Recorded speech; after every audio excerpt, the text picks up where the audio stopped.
Imagine un goulot d'étranglement de seulement 33 km de large. Un passage si étroit qu'un seul navire coulé pourrait paralyser l'économie mondiale en 24 heures. Ce n'est pas un scénario de film, c'est le détroit d'Ormuz. Et c'est là que ton confort quotidien se joue. Bienvenue sur La Vraie Question. Aujourd'hui, on ne va pas parler de voyages ou de paysages exotiques. On va parler de pouvoir. On va parler du détroit d'Ormuz, ce passage maritime situé entre l'Iran et Oman. Le contenu que tu as l'habitude de voir te montre des îles colorées, des forêts de mangroves et des villages de pêcheurs isolés. C'est l'image que le système veut que tu gardes, une destination touristique un peu mystérieuse. Mais la réalité est beaucoup plus froide. Ce détroit est l'artère jugulaire de la planète. C'est par ici que transite un tiers du pétrole mondial transporté par mer. Si ce verrou saute, le prix de ton essence double demain. Ton chauffage s'arrête, ton supermarché se vide. Le détroit d'Ormuz n'est pas une destination.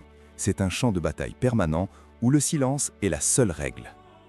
Pourquoi les grandes puissances sont-elles prêtes à déclencher une guerre mondiale pour ce petit bout de mer? Pourquoi des villages comme Kumzar ou Loft, qui semblent figés dans le temps, sont en réalité des postes d'observation stratégique? Reste jusqu'au bout. Je vais te réveiller comment ce passage contrôle ton pouvoir d'achat. Pourquoi l'histoire de ce détroit est une leçon brutale de domination. Et surtout, ce que les experts ne te disent jamais sur la fragilité réelle de ce verrou. Si tu penses que tu es en sécurité parce que tu vis loin du golfe Persique, tu te trompes lourdement. Regardons la carte. Le détroit d'Ormuz relie le golfe Persique au golfe d'Oman. C'est l'unique porte de sortie pour les géants de l'énergie, l'Arabie Saoudite, l'Irak, le Koweït, les Émirats Arabes Unis. Quand tu vois des pétroliers géants passer devant le village de Kumzar, tu ne vois pas des navires, tu vois des milliards de dollars qui circulent sur une autoroute maritime ultra surveillée. Chaque mouvement est scruté par des radars, des drones et des sous-marins. C'est une tension constante, un jeu d'échecs où chaque erreur peut être fatale. Le détroit est étroit, mais il est aussi complexe. Les îles de Keshm et d'Ormuz ne sont pas juste des curiosités géologiques avec du sable rouge et des grottes de sel. Ce sont des porte-avions naturels. L'Iran contrôle la rive nord, Oman contrôle la rive sud. Mais la réalité du pouvoir est plus subtile. L'Iran a transformé ces îles en forteresses. Les grottes de sel que les touristes admirent, elles sont parfaites pour cacher du matériel militaire loin des satellites. Les forêts de mangroves de Hara, un labyrinthe idéal pour des vedettes rapides équipées de missiles. Le système cerveau froid comprend que la beauté naturelle est souvent le meilleur camouflage pour la force brute. Quand tu regardes la vallée des statues, tu vois de l'érosion. Un stratège voit des positions de tir. Tu te demandes pourquoi on te parle de sable rouge et de sel alors que le monde pourrait s'effondrer? Parce que le divertissement est la meilleure façon de te distraire de la vérité. Mais on n'a pas encore touché au vrai problème, le silence de ceux qui observent. Parlons de Kumzar, un village accessible uniquement par bateau ou hélicoptère. Ils ont leur propre langue, le Kumzari, un mélange de 10 langues différentes. Pourquoi? Parce que ce détroit est un carrefour de civilisation depuis 700 ans. Mais l'isolement n'est pas une fatalité, c'est un choix. Les habitants de Kumzar voient passer les pétroliers chaque jour. Ils connaissent le prix du silence. Dans ce détroit, l'information est plus précieuse que le pétrole. Prends l'île de Télégraphe. En 1864, les Britanniques y ont installé une station pour relier Londres à l'Inde.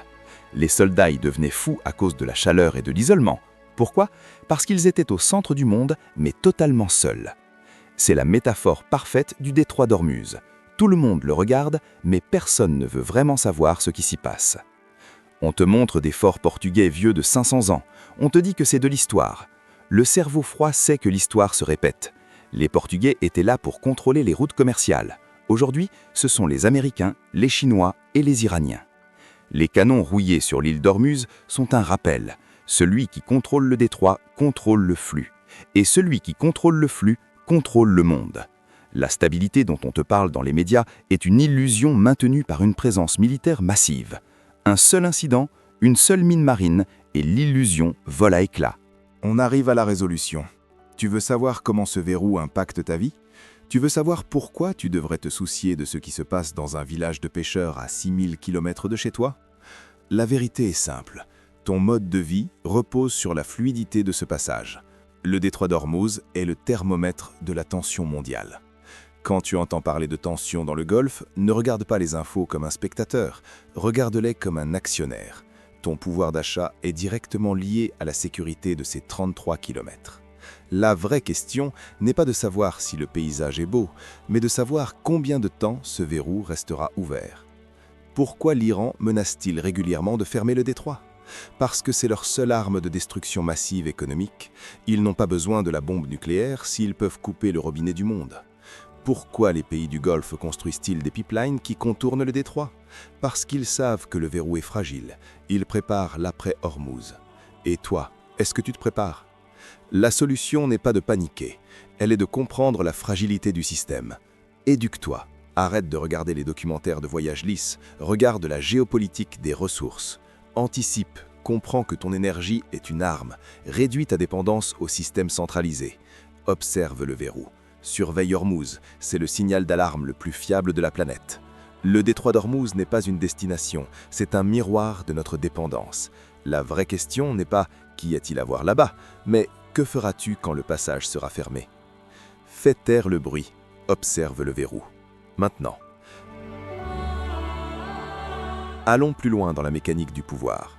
Les îles de Kashm, Hormuz et Engam ne sont pas des confettis sur la mer, ce sont des verrous. L'île de Kashm, la plus grande, est une barrière naturelle qui force les navires à passer par un chenal étroit. C'est là que la surveillance est la plus intense. L'île d'Hormuz, avec son sol rouge chargé d'oxyde de fer, est une anomalie géologique. Mais pour un militaire, c'est une mine de ressources. Le fer, le soufre, le sel, tout ici est utile. Les Portugais l'avaient compris il y a 500 ans en y bâtissant leur fort de pierre de corail. Ils n'étaient pas là pour la vue, ils étaient là pour la douane. Ils prélevaient leur part sur chaque gramme d'épices, chaque morceau de soie. Aujourd'hui, la monnaie a changé, mais la taxe est la même. Elle s'appelle la sécurité maritime. Regarde le village de Loft. Ils utilisent des badgir, des tours à vent pour refroidir leur maison. C'est une technologie vieille de plusieurs siècles qui utilise les courants d'air marins. Dans un monde obsédé par la technologie moderne, ces systèmes passifs sont une leçon de résilience. Si le réseau électrique tombe, Loft continue de respirer. Si le pétrole s'arrête, Loft continue de vivre. C'est ce que ton cerveau froid doit intégrer. La vraie puissance réside dans l'indépendance. Les habitants du détroit ont appris à vivre avec la chaleur extrême, le manque d'eau douce, les puits de Tala et l'isolement. Ils sont prêts à la crise. Et toi, est-ce que tu pourrais survivre 24 heures sans ton confort modèle? L'expression « going round the bend », devenir fou, vient de Telegraph Island. Les opérateurs britanniques y perdaient la raison. Pourquoi? Parce qu'ils étaient les premiers à recevoir les nouvelles du monde, mais ils ne pouvaient rien en faire. Ils étaient les esclaves de l'information. Aujourd'hui, tu es dans la même situation. Tu reçois des flux constants d'informations sur ton téléphone, mais tu es incapable de les transformer en action. Tu es sur ton île télégraphique, entouré d'un océan de données inutiles. La vraie question est de savoir filtrer le signal du bruit. Le signal est le mouvement des troupes dans le détroit, le bruit est le dernier scandale politique sur tes réseaux sociaux. Apprends à regarder le signal. Je veux que tu fasses un audit de ta vie aujourd'hui. Regarde chaque objet autour de toi, ton téléphone, tes vêtements, ta nourriture. La majorité a transité par un détroit, soit Hormuz, soit Malacca, soit Suez. Nous vivons dans une économie de goulot d'étranglement. Nous sommes à la merci de quelques passages maritimes de quelques kilomètres de large.